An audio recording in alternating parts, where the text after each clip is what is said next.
நம்மில் பல பேர் ஆசைகள் நிறைவேற உடனடி தீர்வுகளை ஒரு சுலபமான வழியை தேடுகிறோம்.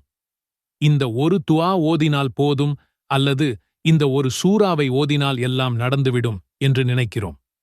நாம் தனியாக இருக்கும்போது கூட அல்லாஹ் நம்மை பார்த்து கொண்டே இருக்கிறான் என்ற உணர்வோடு வாழ்வதுதான் தக்வா. குர்ஆனில் அல்லாஹ் என்ன சொல்கிறான் தெரியுமா?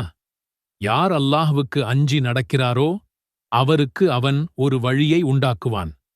இறையச்சத்தோடு வாழ்பவர்களின் தேவைகளை அல்லாஹ்வே பார்த்துக் கொள்வான். நாம் கேட்டது உடனடியாக கிடைக்கவில்லை என்றால் அல்லாஹ்வின் மீதுள்ள நம்பிக்கையை இழக்காமல் இருப்பதுதான் உண்மையான பொறுமை. நிச்சயமாக அல்லாஹ் பொறுமையாளர்களுடன் இருக்கிறான் என்று அவனே வாக்களித்திருக்கிறான்.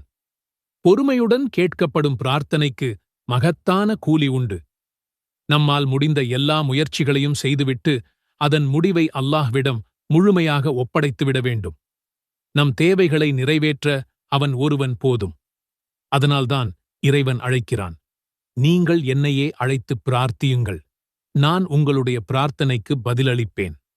இந்த வாழ்க்கை முறையை நாம் வாழத் தொடங்கும்போது நம்முடைய பிரார்த்தனைகள் நிச்சயம் ஒரு நாள் ஏற்றுக்கொள்ளப்படும். இந்த கருத்துக்களைப் பற்றி நீங்கள் என்ன நினைக்கிறீர்கள்? உங்கள் அனுபவங்களையும் எண்ணங்களையும் மறக்காமல் கமெண்டில் சொல்லுங்கள்.